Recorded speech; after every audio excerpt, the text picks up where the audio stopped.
여러분들은 요즘 어디서 하나님을 많이 만나십니까? 교회 말고요.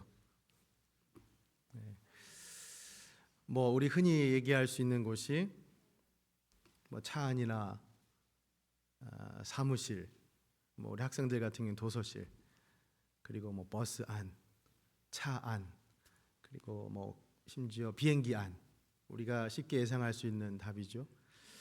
혹시 전혀 생각하지 못한 곳에서 여러분 하나님을 만나 기도하고 찬양한 적은 없으십니까?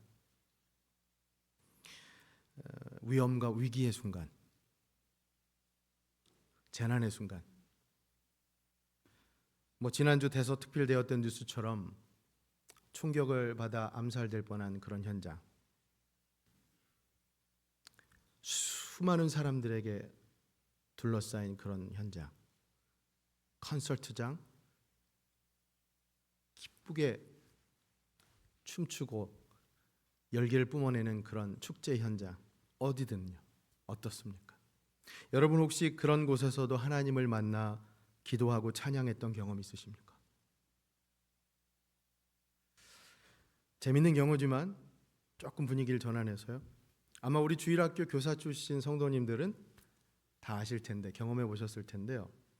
우리 아이들 중에 이제 막 걸음말 때 이제 아장아장 이렇게 걸으려고 하고 입으로도 이제 한 마디 두 마디 막 옹알옹알 하면서 이제 내뱉으려고 할 때 막 이제 찬양 배우고 막 그럴 때 그야말로 기저귀 차고 큰 거 작은 거 가리지도 못할 때, 그때 참 신기한 게 그 아이들이 그 예배 시간에 배운 찬양을 예배 시간 아닌 노는 시간에, 뛰어노는 시간에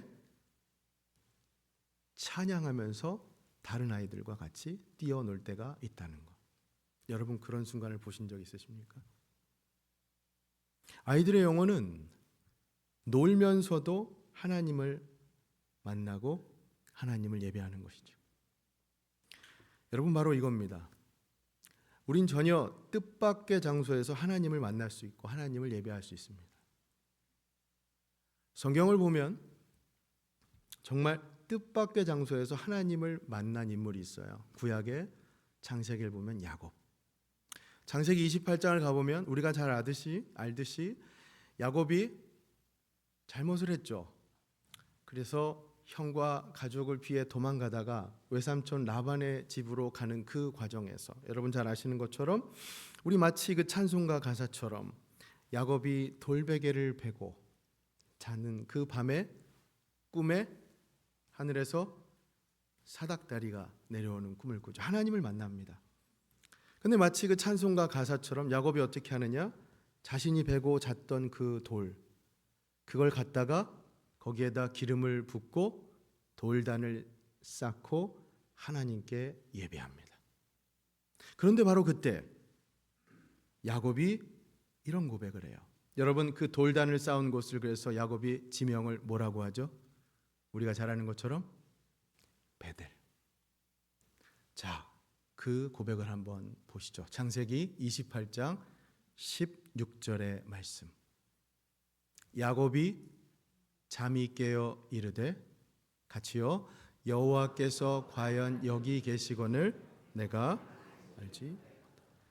여러분 좀 마지막 구절을 보세요. 야곱은 그제서야 깨닫습니다. 하나님께서 거기 계신 줄을 몰랐어요.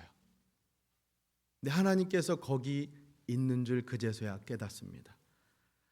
정말 하나님 만날 줄은, 거기에서 만날 줄은 꿈에도 생각 못했던 거예요. 자신의 미래를 어떻게 살아야 할지 암담하고 막막한 순간이잖아요. 부모, 가족 다 피해 도망가다가 내가 이제 어떻게 살아야 하나 암담하지요.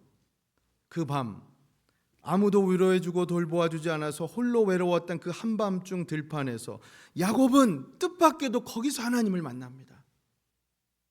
우리 인생이 이럴 때가 있지요.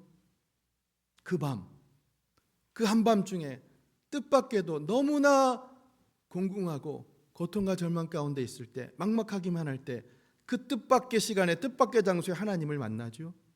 여러분 바로 이겁니다. 우리는 꼭 정해진 장소, 정해진 시간에만 하나님을 만나 예배할 수 있는 게 아닙니다.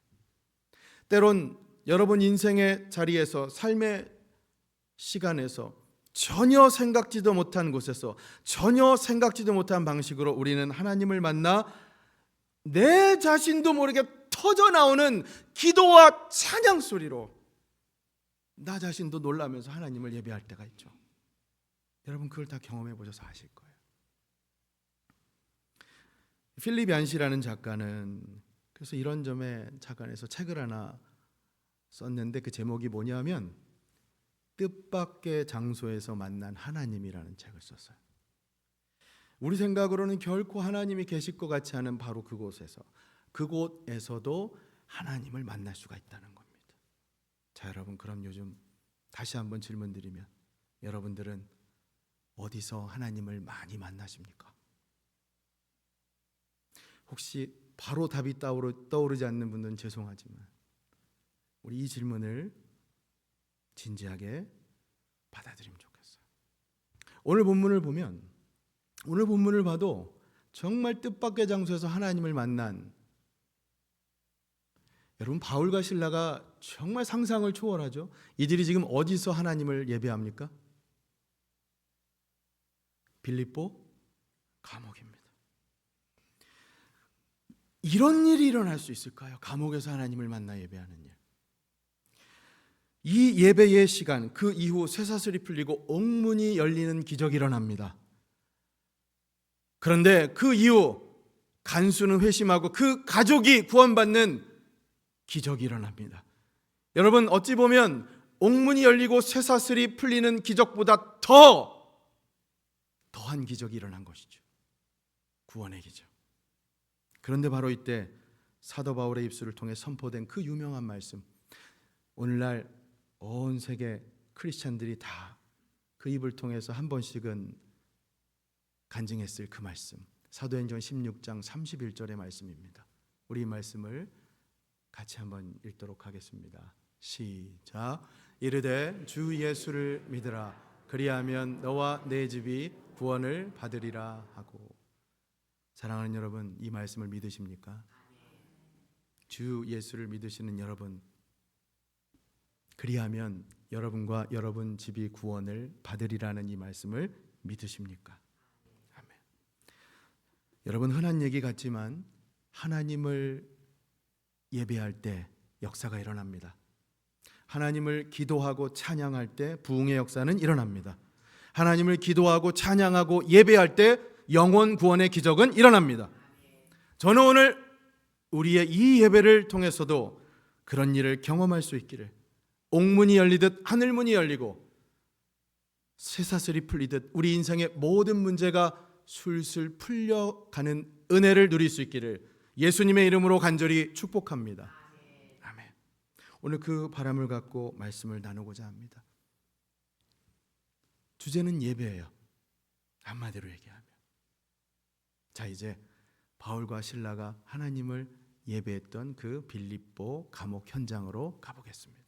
19절부터 21절까지의 말씀을 간략하게 먼저 제가 말씀으로 정리를 해드릴게요. 지난주 말씀과 이어지는 상황입니다. 기억하실 거예요. 바울이요, 점치는 귀신 들린 여종을 기도하러 가던 중에 만나서 그 귀신을 내쫓습니다. 자, 그런데 그 여종의 주인들이 고마워하기는커녕, 그렇잖아요. 여종을, 그 영혼을 구원해 준 것을 감사하기는커녕 자신의 이익이 상실된 것에, 그것에 반감을 품고 그만 바울과 실라를 고발합니다. 여러분 저 19절에 보면 관리들이란 말이 나오고, 그죠? 관리들에게 끌어갔다가 그다음 20절 보면 상관들이란 말도 나와요. 상관 앞에 데리고 가서, 이게 뭐냐면 그 당시에 이 치안을 담당했던 치안 그 판사와 경찰을 의미하는 겁니다. 이들은 즉결 재판을 통해서 체벌이나 사형을 집행할 수 있었어요. 그런데 무리들이 바울과 실라를 이들에게 데려간 거예요. 죄목이 뭡니까? 21절 보면 어떤 죄로 이들을 고발합니까? 로마 사람 자기들도 받지 못한 그런 풍속을 전한다. 이게 오늘날 얘기하면 풍기물난죄예요. 자, 이때 어떤 일이 벌어지느냐? 22절부터 이 말씀을 같이 한번 읽어보죠. 22절 시작.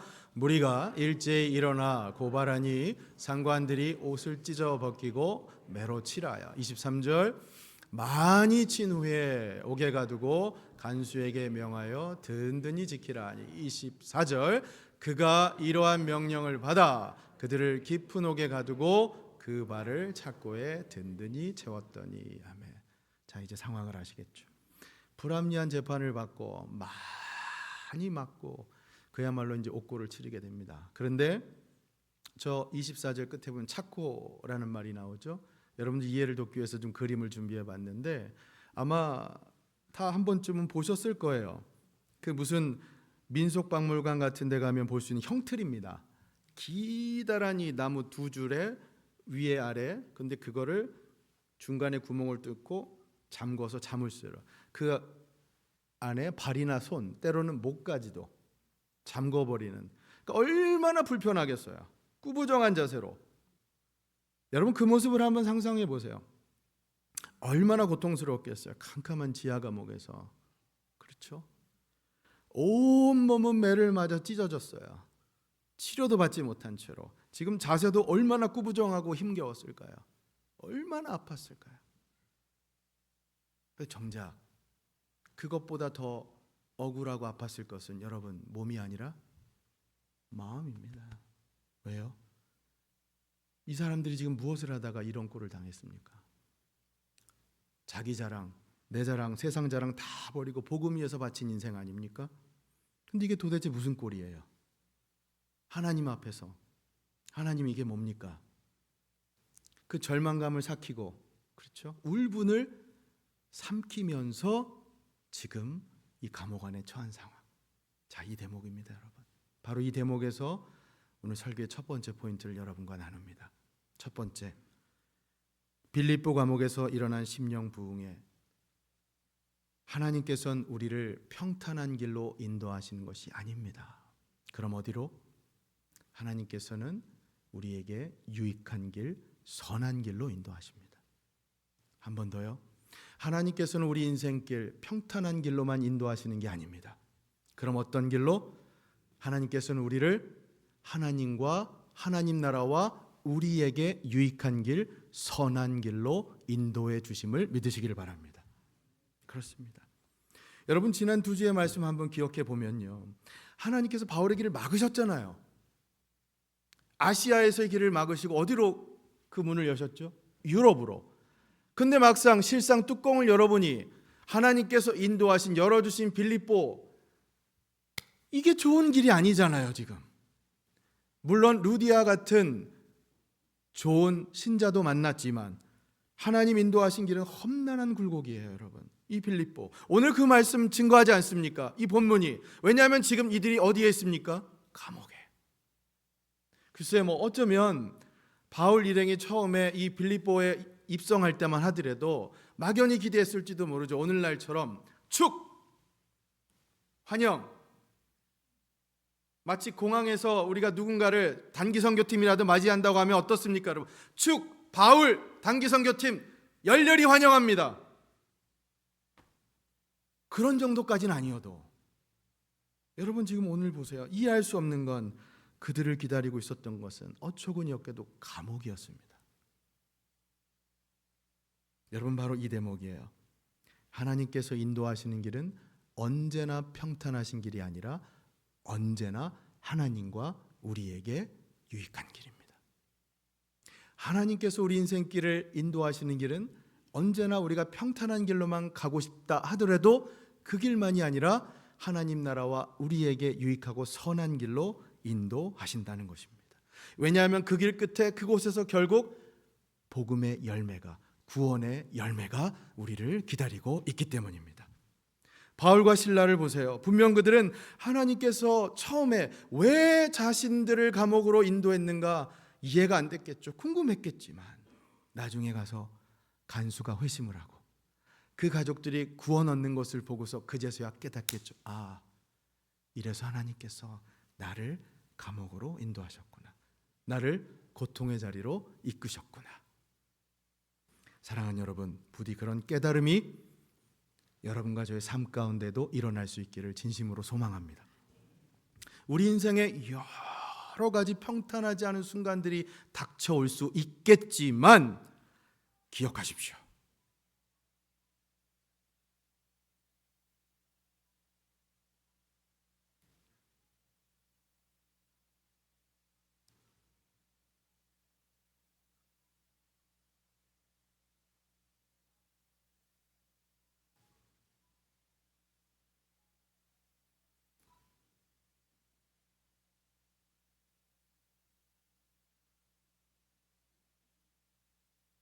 누구나 할 수 있는 일이에요. 근데 제가 오늘은 좀 특별한 마음이 있어서 결정을 했어요. 앞으로 울리면 가만히 아무 말 안 하고 있으려고요.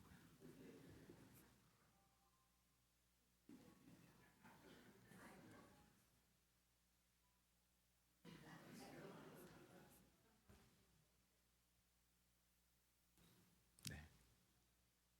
여러분, 첫 번째 포인트 다시 한번 여러분들께 말씀드립니다. 우리 인생에 여러 평탄하지 않은 순간들이 있을 수 있겠지만 하나님께서는 하나님 나라와 우리에게 가장 유익한 길, 가장 선한 길, 그 길 끝에 열매 맺는 길로 인도하심을 굳게 믿으시길 바랍니다. 아멘. 자, 그 다음 두 번째, 세 번째 포인트를 위해서 25절 말씀을 보겠습니다. 이제 고통과 고난의 순간을 넘어서 대반전이 일어나는 장면이에요. 25절 같이 했습니다. 시작. 한밤중에 바울과 실라가 기도하고 하나님을 찬송하며 죄수들이 듣더라. 아멘. 자, 여러분, 이 구절이 오늘 우리의 시선이 집중되어야 할 구절입니다. 잘 보세요. 눈 감으신 분들은 조금만 눈 뜨시고 집중해 보세요. 말씀 관찰부터 제가 드릴게요. 팩트 체크라고 하시고 한번 맞춰 보세요. 세 가지. 첫 번째, 이 말씀 가운데 시간적 배경입니다. 여러분, 지금 시간적 배경이 언제입니까? 한밤중이에요. 한밤중은 비유적으로 쓰일 수 있는 말입니다. 한밤중은 가장 어두운 때를 의미하는 거예요. 그러니 한밤중은 우리 인생의 가장 힘든 때, 암울한 때를 상징적으로 적용해서 볼 수 있는 말씀이에요. 자, 그럼 그 한밤중에 무엇을 하느냐? 두 번째 질문입니다. 그 한밤중에 바울과 실라가 무엇을 했습니까? 여러분, 우리 인생의 가장 한밤중에 우리가 무엇을 해야 할까요? 기도와 찬양입니다. 자, 그런데 세 번째, 한밤중에 바울과 실라가 기도와 찬양을 했을 때 누가 그것을 듣습니까? 죄수들이 듣습니다. 감사합니다. 여러분 다 맞으셨네요. 세 문제. 이 두 사람의 기도와 찬송은 빌립보 감옥의 모든 죄수들의 심령 속에, 그리고 간수의 심령 속에 울려 퍼졌습니다. 여러분 잘 생각해 보세요. 혹시라도 내가 기도하는 걸 누가 들을까 봐, 내가 찬양하는 소리 누가 들을까 봐 숨죽여가면서 두려워하면서 기도하고 찬양했던 게 아닙니다. 그들은 하나님을 전심으로 찬양하고 간절히 부르짖으며 기도했습니다.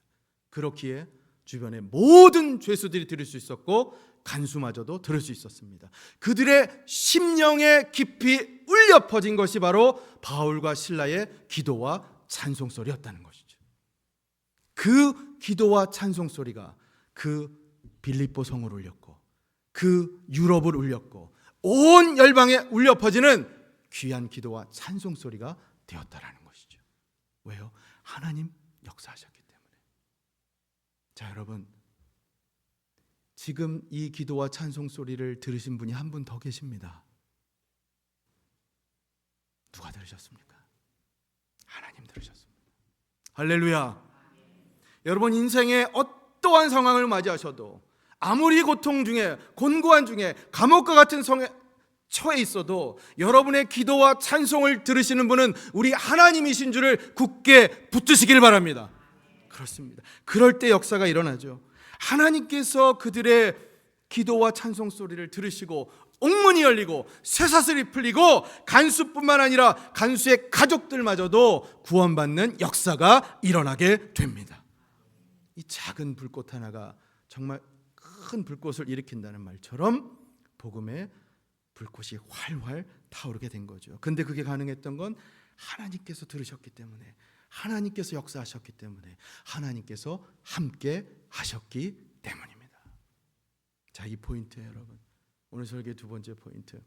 이들이 지금 어디에서 예배를 드렸느냐? 감옥. 이것을 통해 우리에게 일깨워주는 교훈. 스크린에 있는 포인트를 제가 한번 읽어보겠습니다. 몸은 사슬에 매여 있지만 마음은 하늘 보좌에 있습니다. 여러분, 비록 우리 인생 몸은 감옥과 같은 고통과 절망의 상황에 처한다 하더라도 우리의 마음은 그곳에서 하나님을 만나 기도하고 찬양한다면 늘 하늘 보좌에 있는 것 같은 우리의 마음은 하늘에 있음을 잊지 마시길 바랍니다. 예. 한번 저 따라해 주시겠어요? 몸은 사슬에 매여 있지만 마음은 하늘에 있다. 그렇습니다. 예. 이 감옥이라는 이 특별한 상황. 근데 여러분, 제가 이 말씀 묵상하니까 참 신기한 게요, 이 감옥하고요 교회하고 굉장히 비슷한 거 아세요? 유사성이 많아요. 제가 이 말씀 묵상하는데 이게 은혜가 너무 커요. 여러분 한번 생각해 보세요. 감옥이라는 것부터 먼저. 감옥은 누가 가는 겁니까? 죄인이 가죠. 죄 지은 사람들이 갑니다. 근데 많은 사람들이 얘기하기, 실제로 인터뷰를 해보면 감옥에 있는 죄수들에게 다 물어보면 자기들은 다 죄가 없대요. 억울하답니다. 대부분 그렇대요. 실제로 자기 죄를 참회하며 회개하는 사람은 많지 않대요. 자, 그런데 그런 면에서 또 하나 신기한 곳이 있으니 어디냐? 교회입니다. 왜? 교회는 저마다 죄인이라고 자처하는 사람들이 모인 곳이에요. 정반대죠. 예수님 말씀처럼 만약 우리 중에 죄 없는 자가 먼저 돌로 치라고 했을 때 감히 우리 중에, 지금 이 자리에 있는 우리 중에 먼저 나와서 돌로 칠 수 있는 사람은 아무도 없습니다. 우린 다 죄인이거든요. 그렇죠? 근데 신기한 것은 죄인인 우리는 늘 함께 모여서 교회라는 이름으로 하나님을 예배합니다. 할렐루야. 여러분, 죄인이 모인 곳은 감옥이잖아요. 근데 우리는 교회라는 이름으로 이 자리에 모여서 하나님을 기도하고 찬양하고 예배합니다. 하나님의 놀라운 신비잖아요. 여러분, 바울이 지금 감옥에서 기도하고 찬양합니다. 다시 말해, 감옥이 교회가 됩니다. 죄인들이 모인 그곳에서 하나님을 예배하는 의인들의 공동체가 탄생한 겁니다. 하나님의 놀라운 신비죠. 그러니 여러분, 이 두 번째 포인트를 다시 한번 강조합니다. 우리가 비록 죄인일지라도요, 우리가 모이는 곳이 어디일지라도 하나님을 기도하고 찬양할 때 그것이 곧 교회가 되는 줄로 믿으시길 바랍니다. 몸은 사슬에 매여 있지만 우리의 마음은 하늘 보좌에 있는 것을 굳게 붙드시길 바랍니다. 오늘 이 자리가 우리 천국의 소망을 품고 하늘 보좌에서 우리가 함께 찬양하는 그 순간을 희망하면서 하나님께 영광 올려드리는 예배를 올려드리고 계심을 굳게 믿으시기를 바랍니다. 아멘. 예배예요, 여러분. 예배. 이게 빌립보 감옥에서 일어난 일입니다. 여러분, 저는 오늘 이 두 번째 설교 포인트를 그래서 이렇게 적용하고 싶어요. 지금 여러 가지 여러분 인생의 문제들로 힘겨워하는 분들 계시다면, 고난의 자리, 절망의 자리, 혹여 그 너무나 깊은 감옥과 같은 곳에서 웅크리고 다른 사람한테 차마 말도 못하는 그런 기도 제목 갖고 하나님께 나아가시는 분 계시다면, 부디 바라기는 여러분 계신 그 자리에서 여러분의 심령을 터치하고 변화시키는 하나님을 향한 순수한 예배, 심령 부흥을 경험하는 예배, 그 예배를 여러분 삶의 자리에서 경험하실 수 있기를 예수님의 이름으로 축원합니다. 네, 우리 성도님들 직장생활 아무리 힘드셔도, 비즈니스 아무리 힘드셔도, 학업이 아무리 힘드셔도 간절히 바라기는 삶의 자리에서, 그 자리가 어디든지 간에 부르신 그곳에서 하나님을 깊이 만나는 이 예배, 심령 부흥회를 경험하시길 바랍니다. 그럴 때 그것 가운데 여러분들의 손과 발에 묶여있던 그 착고를 풀어버리시고 여러분 인생의 모든 문제의 문을 다 활짝 열어 제끼시고 여러분 인생을 붙잡고 있던 메고 있던 모든 그 쇠사슬과 같은 문제들이 다 풀어지는 하나님의 놀라운 역사를 경험하게 되실 줄로 믿습니다. 그런 여러분 예배예요. 하나님을 만나는 심령부흥 여러분 삶 가운데서 경험하셔야 합니다. 그 세 번째 포인트는 이 두 번째 포인트와 같이 연결됩니다. 하나님 함께 하시면 그 어디라도 하늘나라 할렐루야 하나님 함께 하시면 그래서 그 어디라도 우리는 하나님을 향한 순수한 예배를 올려드릴 수 있습니다. 여러분 제가 강조하고 싶은 것은 저 하나님 함께 하시면이라는 저 포인트예요. 그렇습니다. 왜 제가 이 포인트에 집중하느냐, 사실 저는 오늘 이 말씀 처음 묵상하는데 이 바울과 실라가 도무지 이해가 안 됐어요. 여러분 이해가 되세요? 이 고통 중에 기도하는 거는 그나마 이해가 돼요. 부르짖고 빨리 옥문이 열리고 도망가게 탈출하게 해달라는 그런 간절한 기도, 문제 해결해달라는 우리 기도를 하나님 앞에 올려드리잖아요.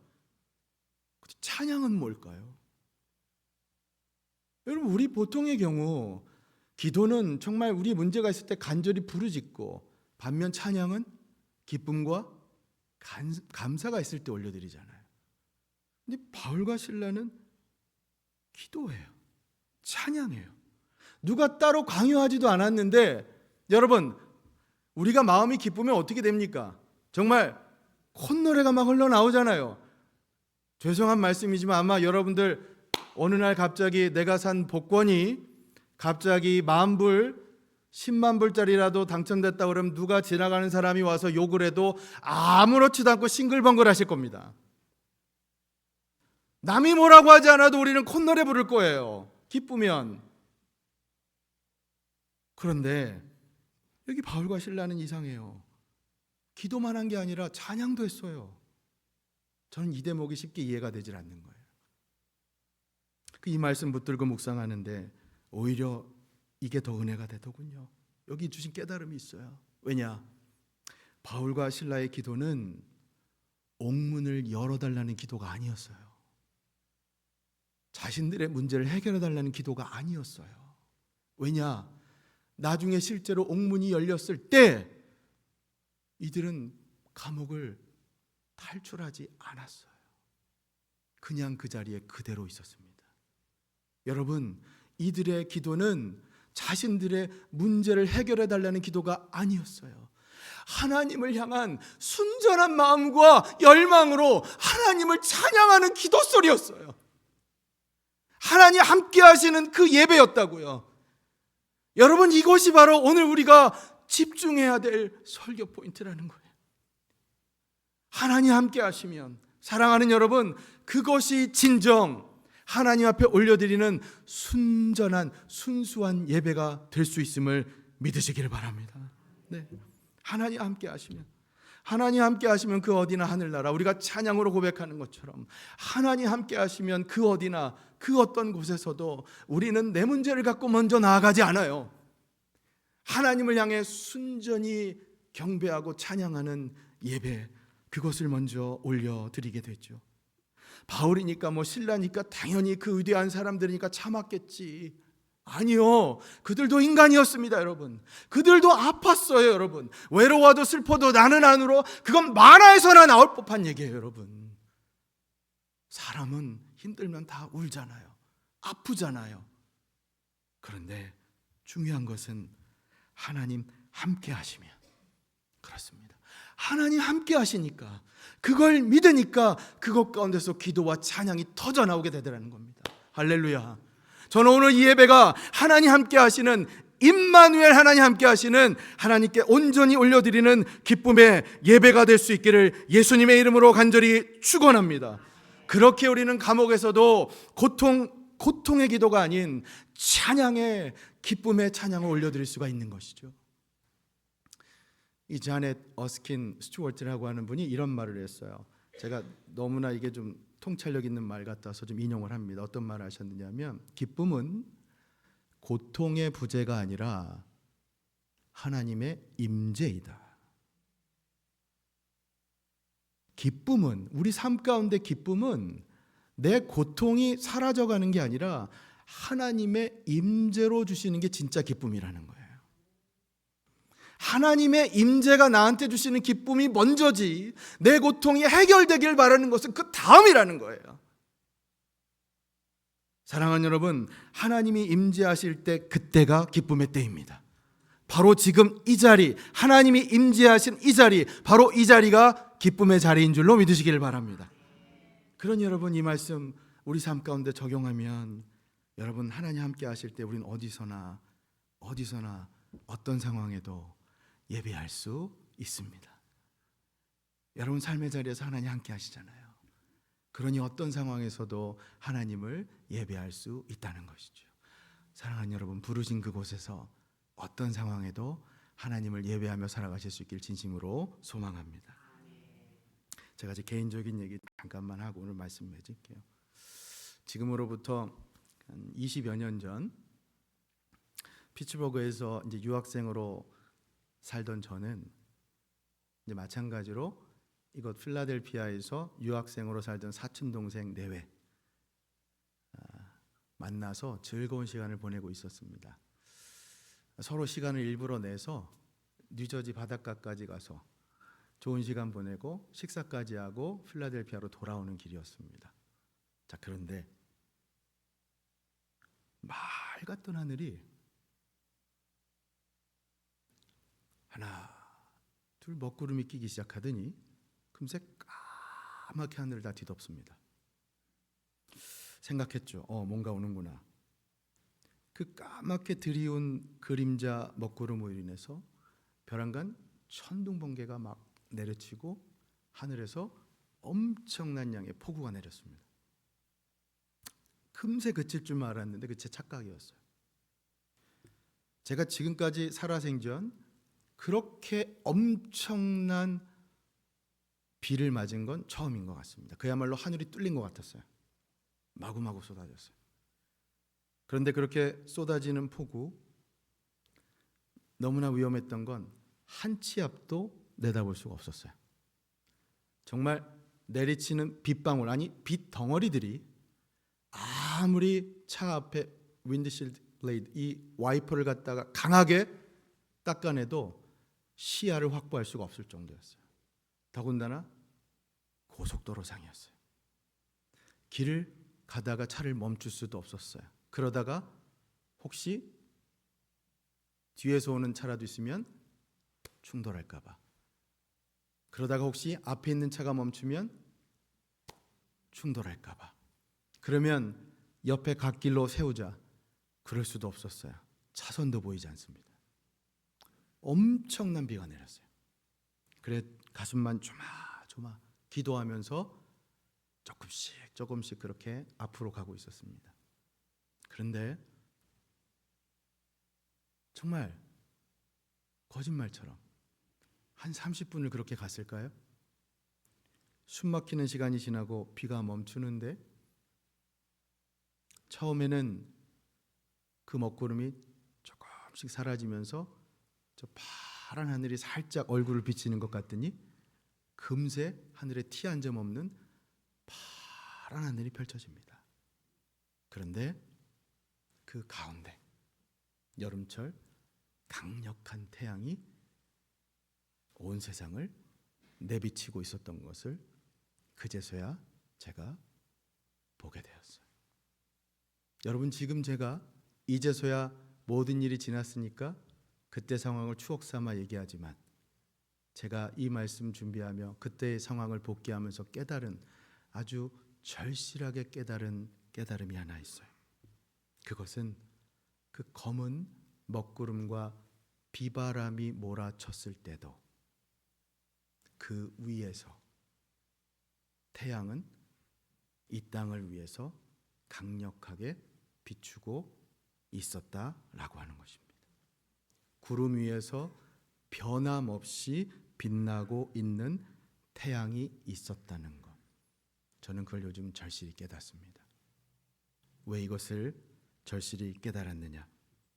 사랑하는 여러분, 우리 인생길 비온 뒤에 그 맑은 하늘과 강렬한 하나님의 역사를 경험해 본 사람과 그것을 경험해 보지 못한 사람은 생각에 커다란 차이가 있습니다. 삶의 자세에 커다란 차이가 있습니다. 여러분 인생길 폭풍과 먹구름과 온갖 하늘에서 쏟아지는 폭우를 지나서 하늘 위에서 우리를 여전히 보시면서 우리와 함께 하시는 하나님을 경험해 보신 분이라면 그것을 경험해 보지 못한 분과 분명 살아가는 데 있어서 차이가 있으시다는 겁니다. 사랑하는 여러분, 하나님께서 지금 여러분과 함께하고 계십니다. 잊지 마십시오. 사랑하는 임마누엘 교회 성도 여러분, 하나님께서 지금 여러분과 함께하고 계시니 매 순간 어떤 상황에서라도 하나님을 예배할 수 있음도 잊지 마시길 바랍니다. 여러분들이 처한 어떤 삶의 자리에서도 하나님을 기도할 수 있고 하나님을 찬양할 수 있고 하나님을 예배할 수 있습니다. 이곳 임마누엘 교회 예배당만이 아니에요.